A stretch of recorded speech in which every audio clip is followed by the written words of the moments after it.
स्वागत है आप सभी का भक्ति ज्ञान चैनल पर, जहाँ हर कथा में छिपा है भक्ति, भावना और जीवन का सत्य। कहते हैं अधूरी कथा अधूरे भाग्य के समान होती है, इसलिए कथा को हमेशा श्रद्धा और पूर्ण विश्वास के साथ अंत तक अवश्य सुनिए।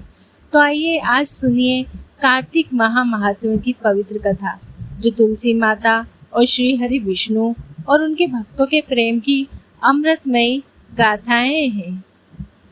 आज सुनिए कार्तिक मास महात्म का 20वां अध्याय। कान्हा जी और उनके भक्तों के प्रति निश्चल प्रेम का एक बंधन होता है। कान्हा के भक्त जब भी उन्हें सच्चे मन से पुकारते हैं, वह किसी न किसी रूप में अपने भक्त से मिलने के लिए पहुंच जाते हैं। ऐसे ही एक बार किसी गांव में एक पंडित जी रहा करते थे। वह रोज रोज घर घर जाकर भगवत गीता का पाठ किया करते थे, क्योंकि कान्हा जी ऐसे लोगों बहुत प्रिय हैं जो सदा भगवत गीता का पाठ करते हैं या सुनते हैं। और कान्हा जी की विशेष कृपा भी ऐसे भक्तों पर सदा रहती है। अब एक दिन उन पंडित जी जब वे जा रहे थे, रास्ते में चोरों ने पकड़ लिया और डरते हुए पूछने लगा कि तेरे पास जो कुछ भी है हमें दे दे। पंडित जी ने हाथ जोड़कर बोले, बेटा मेरे पास तो कुछ भी नहीं, बस यही एक भगवत गीता की पुस्तक है, चाहो तो तुम इसे ले लो। और अगर तुम्हें कुछ चाहिए तो मैं एक काम करना, मैं यही पड़ोस के घर में जाकर रोज भगवत गीता का पाठ करता हूँ। वह यजमान बहुत लोग हैं। जब मैं वहाँ पर कथा सुना रहा होऊंगा तब तुम उनके घर में आकर चोरी कर लेना, क्योंकि उस समय तो सभी लोग कथा सुनने में व्यस्त रहेंगे। तब तुम्हें चोरी करने से आसानी रहेगी। चोर पंडित जी की यह बात मान गया और पंडित जी को छोड़ दिया। अगले दिन जब पंडित जी उसी पड़ोसन के घर में कथा सुन रहे थे, तब पंडित जी के कहे अनुसार वह चोर भी वहां आ गया। पंडित जी ने उस चोर को देख लिया। अब वे अपनी कथा के बीच में उस चोर को सुनाते हुए कहने लगे, यहाँ से मीलों दूर एक गांव है, वृंदावन। वहीं पर एक लड़का रहता है जिसका नाम कान्हा है। वह अक्सर वहां आया करता है। वह हीरे जवाहरात तो से सदा लदा रहता है। अगर कोई लूटना चाहता है तो उसको लूट ले। वह रोज रात को उस पीपल के पेड़ के नीचे आता है, जिसके आसपास बहुत सारी झाड़ियां हैं। चोर ने जब पंडित जी की बात सुनी तो बड़ा खुश हुआ और खुशी खुशी अधिक धन पाने की इच्छा से वहां से चला गया। अब वह चोर अपने घर गया, जाकर अपनी पत्नी से बोला, सुनो, आज मैं कान्हा नाम के एक बच्चे को लूटने जा रहा हूँ। सुना है वह हीरे जवाहरात से तो लदा रहता है, और वह जहाँ रहता है वह जगह यहाँ से मीलों दूर है। तो तुम एक काम करो, मुझे रास्ते में खाने के लिए कुछ खाना बांध दो। और पत्नी ने थोड़ा बांध दिया और उसे दे दिया और कहा, बस यही है जो कुछ भी है, इसी को खाकर पानी पी लेना। चोर अपने घर से यह संकल्प लेकर चला कि आज तो उसे कान्हा को लूटना ही है। अब वह पैदल टूटे चप्पलों में वहां से चल पड़ा। रास्ता बहुत लंबा था, लेकिन वह चोर मन में उसी कान्हा का नाम लिए ध्यान करते हुए आगे चला। हर समय बस उसी बालक का रूप उसे ध्यान में आ रहा था। ये टन्ना बाल है जो हर समय हीरे जवाहरात से लदा रहता है। उसी के सारे हीरे मोती आज मैं चुरा कर ले आऊंगा। इस तरह रास्ते भर वह उस नन्हे बालक का ध्यान करते रहा। सुबह से लेकर चलते चलते शाम हो गई। जब हुई तो वह उसी जगह पहुंच गया जहाँ पर उसे उस पंडित जी ने जाने को बताया। अब उस जगह पहुंचकर वह सोचने लगा, अगर मैं यहीं सामने खड़ा हो गया तो वह बच्चा तो मुझे देखकर भाग जाएगा, फिर तो इतनी दूर पैदल चलकर मेरा आना व्यर्थ हो जाएगा। इसलिए उसने सोचा, क्यों न मैं पास की वाली झाड़ियों में ही छुप जाऊं। अब जैसे ही वह चोर उन झाड़ियों में छुपा, झाड़ियां लंबे लंबे कांटे उसे चुभने लगे। उस समय उसके मुंह में बस एक ही आवाज आई, कान्हा कान्हा। उसका शरीर लहूलुहान हो गया, लेकिन मुंह से सिर्फ यही निकला, कान्हा आ जाओ, कान्हा आ जाओ। अपने भक्त को ऐसी दशा देखकर कान्हा जी चल पड़े। तभी रुक्मन जी ने कहा, प्रभु कहाँ जा रहे हो, वो आपको लूट लेगा। प्रभु बोले, कोई बात नहीं, अपने ऐसे भक्तों के लिए मैं लूट जाना तो क्या, मिट जाना भी पसंद करूंगा। अब ठाकुर जी ने एक नन्हे बालक का रूप बना लिया और वे आधी रात होने पर उसी जगह आ गए जहाँ पर वह चोर झाड़ियों में छुपा हुआ था। अब जैसे ही वह उस जगह पर पहुंचे चोर एकदम से झाड़ियों से बाहर निकला और उन्हें पकड़कर बोला, अरे ओ कान्हा, तूने मुझे बहुत दुखी किया है। अब ये चाकू देख रहा है ना, चुपचाप अपने सारे गहने मुझे दे दे। कान्हा जी ने तो हंसते हुए उस चोर को सब कुछ दे दिया और चोर हंसी खुशी अगले दिन अपने गांव वापस आ गया। बड़ा खुश था, आज तो इतने सारे जवाहरात लुटाया है, अब मुझे पूरे जीवन भर चोरी करने की आवश्यकता ही नहीं लगी। चोर बड़ा खुश हुआ। अगले दिन सबसे पहले उन्हीं पंडित जी से मिलने के लिए जाने लगा और पंडित जी जिस घर में कथा सुना रहे थे वहीं पहुंच गया। जितने भी गहने वो चोरी करके लाया था उसका आधा हिस्सा उसने जाकर पंडित जी के चरणों में रख दिया। पंडित जी ने जब देखा तो पूछने लगा, भाई यह क्या है? तब वह चोर बोला, पंडित जी आपने ही तो मुझे उस खाना का पता दिया था और मैं तो उसको ही लूट कर ले आया हूँ। तो यह रहा आपका हिस्सा, यह आधा हिस्सा है, अब आपका हुआ। पंडित जी तो सुना, कानों पर यकीन नहीं हुआ। बोले, अरे भाई, मैं इतने साल से ठाकुर जी की सेवा कर रहा हूँ, इतने साल से पंडिताई कर रहा हूँ, वो मुझे आज तक नहीं मिले। अरे भला तुझ जैसे पापी को खाना कहाँ से मिल सकते हैं? चोर ने बार बार पंडित जी से कहा, नहीं पंडित जी, मैं सच में खाना से मिला हूँ। पंडित जी बोले, चल मैं भी चलता हूँ तेरे साथ, वहाँ मुझे भी दिखा कि खाना कैसे दिखता है। इस तरह चोर और पंडित जी कान्हा जी से मिलने के लिए चल पड़े। एक लंबी थकान भरी पैदल यात्रा के साथ ही दोनों अब वृंदावन पहुंच चुके थे। वृंदावन पहुंचकर वह चोर पंडित जी को उन झाड़ियों के पास ले गया जहाँ वह छुपा हुआ था। चोर ने पंडित जी का हाथ पकड़कर कहा, आओ पंडित जी मेरे साथ, यहाँ पर छुप जाओ। अब पंडित जी चोर के साथ उन झाड़ियों के अंदर छुप गए। दोनों के शरीर कांटे से लहूलुहान हो गए और मुंह से दोनों के बस एक ही आवाज निकली, कान्हा, ओ कान्हा, आ जाओ। ठीक मध्य रात्रि में कान्हा जी फिर ऐसे एक बालक का रूप धरकर वहीं आ गए। देखते ही चोर और पंडित जी झाड़ियों से बाहर निकल आए। पंडित जी की आंखों से खुशी और प्रेम के आंसू थे। कान्हा जी को देखते ही वह तो फूट फूट कर रोने लग गए। पंडित जी तो कान्हा जी के चरणों में गिर गए।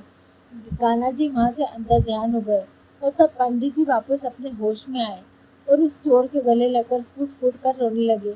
बोले कि भाई, हम जिसे आज तक दिखने के लिए तरसते आ रहे हैं, आज तो लोगों को लूटता हुआ आया है, उसे तो तुमने ही लूट लिया। तुम तो धन्य हो भाई, और आज तुम्हारे ही कारण मुझे कान्हा के दर्शन हुए। तुम धन्य हो। ऐसा है ठाकुर जी का प्यार। अपने सच्चे भक्तों के लिए वह जो भी उन्हें दिल से पुकारते हैं भागे चले आते हैं। तो प्रेम से कहिए, जय श्री राधे, हरे कृष्णा। अब सुनिए आज का अध्याय। इससे पहले के अध्याय में श्री सूत जी महाराज ऋषि मुनियों को पिशाच और पिशाचिनी की कथा सुना रहे थे। आगे की कथा सुनाते हुए सूत जी कहने लगे कि हे ऋषियों, इस प्रकार वह राक्षस और पिशाचिनी दोनों घूमते घूमते फिरते नर्मदा नदी के तट पर एक वट वृक्ष के नीचे आकर ठहर गए। उस वट पर एक गुरु निंदक ब्रह्म राक्षस रहा करता था। उन दोनों को देखकर वह ब्रह्म राक्षस कहने लगा, अरे तुम लोग कौन हो और किस पाप के कारण इस दशा को प्राप्त हुए हो? तब राक्षस रूपधारी राजा ने अपना और पिशाचिनी का संपूर्ण वृतांत सुनाकर कहा कि अब आप अपना वृतांत सुनाइए। ब्रह्म राक्षस ने अपना वृतांत सुनाते हुए कहा कि हे मित्र, बहुत समय पहले मैं मगध देश में प्रवीण सोमदत्त नाम वाला ब्राह्मण था। मैंने अपने को बड़ा भारी विद्वान और महान मानकर अभिमानवश गुरु का अपमान किया। उसी पाप के कारण मैं इस योनि को प्राप्त हुआ हूँ। इस जन्म को भूख से पीड़ित होकर मैंने अनेकों ब्राह्मण खा डाले। अपने गुरु का अपमान करने से निश्चय ही ब्रह्म राक्षस की योनि प्राप्त होती है। यह बात मैंने अब भली भांति जान ली है। यह सुनकर कलमासपाद ने कहा कि हे मित्र, गुरु की कोटि में कौन कौन आते हैं, कृपया मुझे बतलाइए। ब्रह्म राक्षस ने सुना तो कहने लगा, वेदों को पढ़ाने अथवा सुनाने वाला, वेदों और नीति शास्त्र की व्याख्या करने वाला, वेदों के संदेह को दूर करने वाला, भय निवारण करता है, अन्नदाता, शिक्षा देने वाला, बुरे कार्यों से रोकने वाला, पिता स्वयं, मामा, बड़ा भाई, गर्भ से मरने तक 16 संस्कार कराने वाला और राजा को शास्त्रों ने गुरु माना है, इसलिए इन सब की वंदना ही करनी चाहिए। यह सुनकर कलमासपाद ने आगे पूछा कि हे भाई, तुमने तो अनेकों गुरु कह दिए, अब इनमें से भी कोई बड़ा है या ये सभी बराबर है? ब्रह्म राक्षस ने कहा, मित्र, यद्यपि हम राक्षस हैं और साथ ही भूख प्यास से दुखी भी हैं, परंतु गुरु महिमा के वर्णन से भी कल्याण होता है। इसलिए मैं इसका अवश्य वर्णन करूंगा। सुनो, सब गुरु बराबर हैं, फिर भी इस संबंध में शास्त्रों का कथन सुनो। वेद और मंत्रों का उपदेश करने वाला धर्म शास्त्रों और पुराणों की व्याख्या और उपदेश करता है। यह विशेष गुरु माने गए हैं। इनमें से प्रमुख गुरु वह है जो देव पूजन कराए, देव पूजा का फल बताए या फिर गुप्त मंत्र का उपदेश दे। ब्रह्म राक्षस ने अपने राक्षस बनने की कथा सुनाते हुआ कहा, मैंने धर्म, अर्थ, काम और मोक्ष देने वाले सभी पुराण गौतम ऋषि से सुने थे। एक समय में शिव जी का पूजन कर रहा था। उसी समय महर्षि गौतम जी वहां आ गए और मैंने पूजा कर रहा था। फिर मैंने खड़े होकर अपने गुरु को प्रणाम भी नहीं किया। तब शिव जी ने गुरु का अपमान करने के कारण मुझे ब्रह्म राक्षस की योनि में डाल दिया। यह कथा सुनाते हुए श्री सूत जी ने कहा, हे ऋषियों, इस प्रकार गुरु की महिमा का वर्णन करने और सुनने से उन तीनों के ही पाप नष्ट हो गए।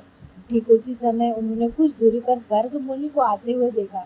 तो पिशाचिनी और दोनों राक्षस उन्हें अपना भोजन जानकर दोनों हाथ उठाकर उन्हें खाने के लिए उनकी ओर भागे। परंतु गर्ग मुनि के द्वारा शिव जी का नाम लिए जाने पर उनके समीप न जाकर पिशाच भी दूर से ही कहने लगी, हे महात्मा, आपको नमस्कार। हमने न जाने कितने ही ब्राह्मण खा डाले हैं, परंतु महादेव जी का नाम स्मरण करने के कारण आप सुरक्षित हैं। तब गर्ग मुनि ने तुलसी युक्त जल से उनका अभिषेक किया। उस जल का स्पर्श होते ही वे तीनों राक्षस योनि से मुक्त होकर देव रूप हो गए। ब्राह्मणी और सोमदत्त विष्णु रूप होकर मुनि की स्तुति करने के बाद विष्णु लोक को चले गए। उन दोनों के वैकुंठ लोक जाने के पश्चात श्राप मुक्त राजा कलमास पाद अब सोच में पड़ गया, इन सबकी तो मुक्ति हो गई, अब मेरी मुक्ति किस प्रकार संभव हो। इसको इस प्रकार शोक में निमग्न देखकर गुप्त रूप से सरस्वती जी बोली, हे राजन, तुम किसी प्रकार की चिंता मत करो। राज्य सुख भोगने के बाद अंत में तुम्हें भी विष्णु लोक की प्राप्ति होगी। इन वचनों को सुनकर राजा कलमास पाद अत्यंत हर्षित हुआ। फिर राजा ने अपने गुरु का स्मरण किया और गर्ग मुनि को प्रणाम करके गंगा जी की स्तुति की। इसके बाद राजा भगवान विष्णु का स्मरण करता हुआ काशी चला गया। काशी जी में वह 6 मास रहकर राजा गंगा जी में स्नान कर और विश्वनाथ महादेव जी के दर्शन करते हुए आनंद प्राप्त करता रहा। इसके बाद प्रसन्नता पूर्वक अपने राज्य में आया। तब गुरु जी ने उसका अभिषेक कर उसे पुनः राजा बना दिया और वह अनेक वर्षों तक राज करने के बाद अंत में मोक्ष को प्राप्त हुआ। इस कथा को समाप्त करते हुए श्री सूत जी ने ऋषियों से कहा, हे मुनियों, इसमें आश्चर्य जैसी कोई बात नहीं। भगवान का गुणगान करने और काशी जी का दर्शन करने से मनुष्य को निश्चय ही मोक्ष की प्राप्ति हो जाती है। तो गंगा जी में स्नान करने मात्र से करो, जन्मों के पाप भी समाप्त हो जाते हैं। मुनियों की ये कथा सुनाकर श्री सूत जी महाराज कुछ क्षणों के लिए मौन हो गए। इसके आगे जो कुछ भी हुआ उसका वृतांत आप सभी अगले अध्याय में जरूर सुनिएगा। अब सुनिए श्री तुलसी चालीसा पाठ और तुलसी माता की आरती। दर्शाई गई है वह आपके जीवन में उतर जाए। आइए अब हम आगे पढ़ते हैं श्री तुलसी चालीसा का पाठ। जय जय तुलसी भगवती सत्य सुखदानी, नमो नमो हरि प्रेषी श्री वृंदावन खानी।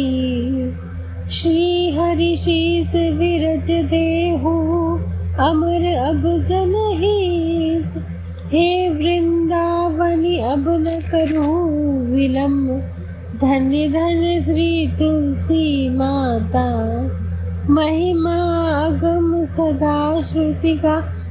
हरि के प्राण हो सो तुम प्यारी, हरहि है तू किन्हो तूप भारी। जब प्रसन्न हो दर्शन दीन हो, तब कर चोरी विनय उसकी हो। हे भगवंत कंदमम होत, दीन जानी जानी छाड़ से सुनी। तुलसी की बानी, दिन हो श्राप कद पर आनी। उष आयोग वर मांग हारी, होय बिटप तुम जड़ धनुधारी।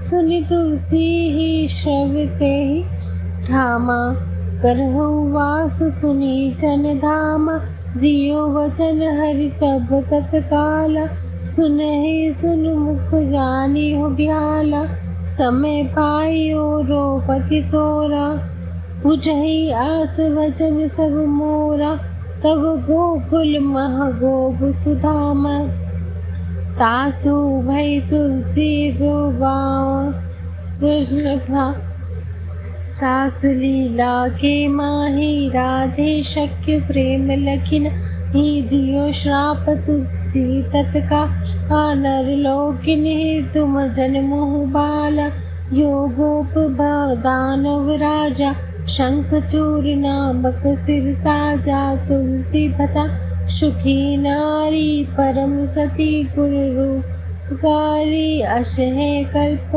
बत तया अल्पत्र जी, जन्म तब भयो वृंदा नाम भयो तब को, असुर जलंधर नाम पति को, कर अति द्वंद अतुल बलधामा, किना शंकर से संग्रामा, जब निज सेन सहित शिव हारे, मरही तब हर हरि पुकारे, पतिव्रता वृंदाती नारी, को न सके ही संगहारी, तब जलंधर ही वेश बनाई, वृंदा डिंग हरि पहुँचे जाई, शिव हित लही हितकारी, प्रसंगा क्यों सतीत्व धर्म तो ही भंगा, भयो जलंधर घर संहारा, सुनी उर्षो पुकारा ही, करने दियो कपट वितारी, लखी वृंदावन दुख गिराचारी, जलंधर जस हत भीता, सोई रावण तस हरे सीता, अस बस्तर समहर्त तुम्हार, धर्म कम पति है सहारा, यही कारण लही लाभ श्राप हमारा, होवे तनु भाषण तुम्हारा, सुनि हरि तुरंत ही वचन उजारे, दियो श्राप भी ना उजारे। जय जय श्री कृष्णा। आइए अब प्रारंभ करते हैं तुलसी चालीसा की आरती। तुलसी चालीसा पढ़ रही तुलसी तरु ग्रहधारी, दीन दाप करु पुत्र फल पावत, बंध नारी सकल दुख दरिद हरिहारी, वे परम प्रसन्न अशाय धन जाहि, करह बसुहा पुन अत्र लाही, अबित फल जगत मही पाई, पूर्ण सब काम जग में लाही, जल अहि तुलसी सब बसी, हरि राम तुलसी महिमा नाम, लख तुलसी सोत सुख राम, मानस चालीसा रखो जगदारा, तुलसीदास प्रेम से बोली है जय तुलसी मैया की। अब तुलसी माता की आरती। जय जय तुलसी महारानी, नमो नमो हरि पठरानी, नमो नमो तुलसी महारानी, नमो नमो धन तुलसी पठरानी, पूरन तप की नो शालिक रामा, बलि पठरानी, नमो नमो तुलसी महारानी, पूरन तप की नो शालिक रामा, बलि पठरानी तुलसी दानी, जाके पत्र मंजरी कोमल, श्रीपति कमल चरण लपेटा नहीं, नमो नमो तुलसी महारानी, नमो नमो हरि की पटरानी, कौन महीने बीत गए रानी तुलसा हरियाली, नमो नमो तुलसी महारानी, नमो नमो हरि की पटरानी, आषाढ़ मास में बोई रानी तुलसा, सावन महीने हुई हरियाली, नमो नमो तुलसी महारानी, नमो नमो हरि की पटरानी, कार्तिक मास में हुई तेरी पूजा, मगसीर मास हुए पटरानी, नमो नमो तुलसी महारानी, नमो नमो हर हर की पटरानी, धूप नैवेद्य आरती पुष्पन की वर्षानी, 56 भोग 50 व्यंजन बनी तुलसी हरि एक मानी, जो तुलसी को सवेरे गाए श्री कृष्ण के दर्शन पाए, जो तुलसी को दोपहर गाए खीर खांड का भोग लगाए, जो तुलसी को सांझ को गाए श्री कृष्ण की आरती उतारे, जो तुलसी को रात को गा श्री कृष्ण के चरण दबाए, सब सखियों में तेरी यश गावे भक्ति दान दीज महारानी नमो नमो। तुलसी महारानी नमो नमो। हर हर की पटरानी जय श्री तुलसी महारानी की जय। हरे कृष्णा। भक्तों, यह थी कार्तिक मास महत्व के 11वें अध्याय की पावन कथा, जिसमें भगवान विष्णु और माँ लक्ष्मी के अद्भुत प्रेम और कर्मफल का संदेश छिपा है।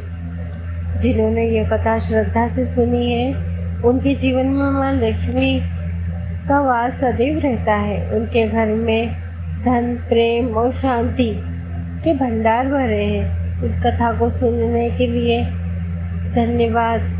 आप सुन रहे थे भक्ति ज्ञान चैनल, जहाँ हर कथा एक साधना, हर शब्द में ईश्वर का वास